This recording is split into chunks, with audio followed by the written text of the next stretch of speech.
Hello' guys, welcome back to my YouTube channel. আজি আলোচনা কৰিম বঙাইগাঁও জিলাৰ যিখন ছেকেণ্ড ইউনিট টেষ্ট অনুষ্ঠিত হৈ আছে নৱম শ্ৰেণীৰ সমাজ বিজ্ঞানৰ যিখন পৰীক্ষা অনুষ্ঠিত হৈছিল আজি সেইখন পৰীক্ষাৰ প্ৰশ্নকাকতৰ সম্পৰ্কে এইটো ভিডিঅ'ত আলোচনা কৰিম। ইয়াত যিখিনি তেওঁলোকৰ MCQ আহিছিল আৰু সেইখিনি আনচাৰ দিয়াৰ কাৰণে চেষ্টা কৰিম, লগতে কোনকেইটা কুৱেশ্যন ইম্পৰ্টেণ্ট হয় সম্পূৰ্ণ আজিৰ এইটো ভিডিঅ'ত জানিব পাৰিব। গতিকে যিসকল ছাত্ৰ ছাত্ৰী নৱম শ্ৰেণীত পঢ়ি আছে বা যিসকলৰ এতিয়ালৈকে সমাজ বিজ্ঞানৰ পৰীক্ষাটো অনুষ্ঠিত হোৱা নাই, তেওঁলোকে আজিৰ এইখন ভিডিঅ' স্কিপ নকৰাকৈ পোনপ্ৰথমৰ পৰা ভালদৰে চাই থাকিব আৰু কোন ডিষ্ট্ৰিক্টত পৰীক্ষা অনুষ্ঠিত হৈছে সম্পূৰ্ণ কমেণ্ট বক্সত কমেণ্ট কৰি জনাব সকলো ছাত্ৰ ছাত্ৰীয়ে। আৰু যিসকলে এতিয়ালৈকে মোৰ হোৱাটছআপ গ্ৰুপত জইন হোৱা নাই তেওঁলোকে ভিডিঅ' ডিছক্ৰিপশ্যনৰ তলত লিংকটো দিয়া আছে, সেইটো লিংকত ক্লিক কৰি জইন হ'ব পাৰিব। এয়া চাবলৈ হৈছে Abhayapuri zonal HS examination board second unit test 2024 class 9 subject social science বা সমাজ বিজ্ঞানৰ যিখন পৰীক্ষা অনুষ্ঠিত হৈছিল। এয়া চাবলৈ হৈছে 50 মাৰ্কৰ পৰীক্ষাটো অনুষ্ঠিত হৈছিল। টাইমটো দিয়া আছে 2 ঘণ্টা। 1 নম্বৰ দিয়া আছে তলত দিয়া প্ৰশ্নবোৰৰ শুদ্ধ উত্তৰটো বাছি উলিওৱা। ইয়াত দিয়া আছে উত্তৰ পূৰ্বাঞ্চলৰ প্ৰৱেশদ্বাৰ বুলি কোন নগৰক কোৱা হয়।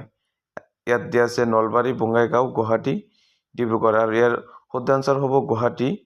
আৰু 2 নম্বৰত দিয়া আছে মাজুলী নদীদ্বীপ কোন ৰাজ্যত অৱস্থিত? মেঘালয়, অসম, মণিপুৰ, মিজোৰাম। এইটো হ'ব এনচাৰ 2 অসম। মহামৰীয়া বিদ্ৰোহ কোন আহোম স্বৰ্গদেউৰ দিনত আৰম্ভ হৈছিল? এইটো হ'ব এনচাৰ 1 নম্বৰ স্বৰ্গদেউ লক্ষ্মী সিংহৰ দিনত।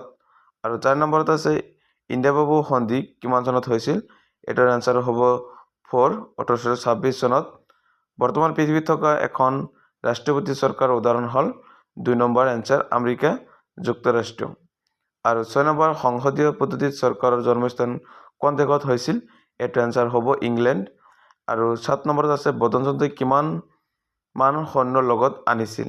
এইটো এনচাৰ হ'ল 8000 সৈন্যৰ লগত লৈ আহিছিল। আৰু 1947 চনত অসমৰ ৰাজধানীৰ নাম কি আছিল? শ্বিলং। আৰু বেংমাৰাৰ বৰ্তমান নাম কি? সেইটো হ'ল তিনিচুকীয়া। প্ৰাচীন কালত গ্ৰীচৰ এথেন্সত কেনেধৰণৰ গণতন্ত্ৰৰ প্ৰচলন আছিল? এটা আছিল প্ৰত্যক্ষ গণতন্ত্ৰ। আৰু কোন গ্ৰীক দাৰ্শনিকে চৰকাৰৰ শ্ৰেণী বিভাজনৰ সূচনা কৰিছিল? এইটো হ'ল প্লেটো। মৃত্তিকাৰ অৱক্ষয়ৰ মানৱ সৃষ্টিৰ কাৰণটো কি? এইটো কাৰণ হ'ল গছ-গছনি কটাৰ ফলত এইখিনি ঘটনা সংঘটিত হয়। অসমত মুঠ কেইখন ৰাষ্ট্ৰীয় উদ্যান আছে? ইয়াৰ এনচাৰটো হ'ব 5খন। 2011 বৰ্ষৰ লোকপিয়লৰ ভিত্তিত অসমৰ কোন জিলাত জনসংখ্যা সৰ্বনিম্ন? এইটো হ'ল ডিমা হাছাও আৰু হাইষ্ট আছিল নগাঁও ডিষ্ট্ৰিক্টত। আৰু 1870 চনত মানসকলৰ ৰজা কোন আছিল? বদপায়া। আৰু স্বৰ্গীয় গৌৰীনাথ সিংহৰ মৃত্যুৰ পিছত অসমৰ নতুন ৰজা কোন হৈছিল? কমলেশ্বৰ সিংহ। আহোমসকলৰ উপাস্য দেৱতা কোন আছিল? সোমদেৱ। প্ৰথম ইংগো-বাৰ্মা যুদ্ধ কিমান চনত সংঘটিত হৈছিল? এইটো হৈছিল 1824 চনত। এই সময়ৰ জাৰ্মানীৰ একনায়কত্ববাদী শাসকৰ নামটো লিখা। এইটো এনচাৰ হ'ব এডলফ হিটলাৰ। যুক্তৰাষ্ট্ৰৰ গৃহভূমি বুলি কোনখন দেশক কোৱা হয়? এইটো এনচাৰ হ'ব আমেৰিকা।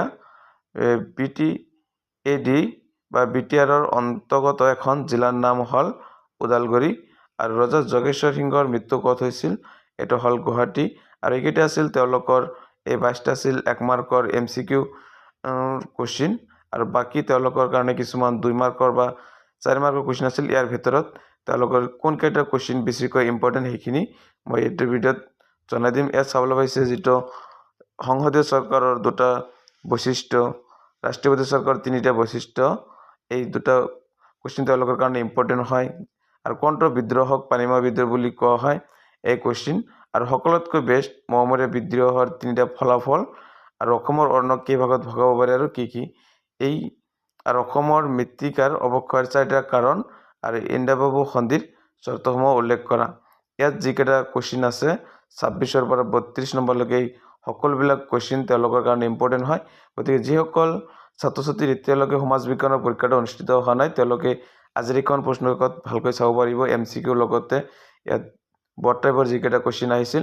আৰু যিসকল ছাত্ৰ ছাত্ৰী বঙাইগাঁও জিলাৰ যিসকল ছাত্ৰ ছাত্ৰী আছে, যিসকল ছাত্ৰ ছাত্ৰীৰ সমাজ বিজ্ঞানৰ পৰীক্ষাটো অনুষ্ঠিত হৈছে তেওঁলোকৰ ইয়াত যিখিনি MCQ আছে সেইখিনি ইয়াত যেহেতু সলভ কৰি দিয়া হৈছে তেওঁলোকৰ কাৰ কিমানটা শুদ্ধ হৈছে সকলে কমেন্ট বক্সত কমেন্ট কৰি জনাব আৰু বাকি এই সকলো সাবজেক্টৰ এনেকুৱা ধৰণৰ MCQ আৰু ইম্পৰ্টেন্ট কোৱেশ্চনবিলাক এতিয়াৰ পৰা সময়মতে লাভ কৰিব আৰু এইখিনি আছিল বঙাইগাঁও জিলাৰ যিখন সমাজ বিজ্ঞানৰ পৰীক্ষা অনুষ্ঠিত হৈছিল আজি সেইখন পৰীক্ষাৰ MCQ প্ৰশ্নকেইটাৰ এনসাৰবিলাক আৰু লগতে যিখিনি বৰ্ড টাইপৰ কোৱেশ্চন আছিল ইয়াৰ মাজৰ পৰাই তেওঁলোকৰ যিসকল এতিয়ালৈকে পৰীক্ষা অনুষ্ঠিত হোৱা নাই তেওঁলোকৰ সম্পূৰ্ণ এইখিনিৰ পৰা তেওঁলোকৰ কমন পৰিব গতিকে যিসকল ছাত্ৰ ছাত্ৰী পৰীক্ষা অনুষ্ঠিত হোৱা নাই তেওঁলোকে কমেন্ট বক্সত গৈ কমেন্ট কৰি জনাব তেওঁলোকৰ বৰ্তমান কোন কোন সাবজেক্টৰ পৰীক্ষা অনুষ্ঠিত হৈছিল বা কোন কোন সাবজেক্টৰ পৰীক্ষা অনুষ্ঠিত হোৱা নাই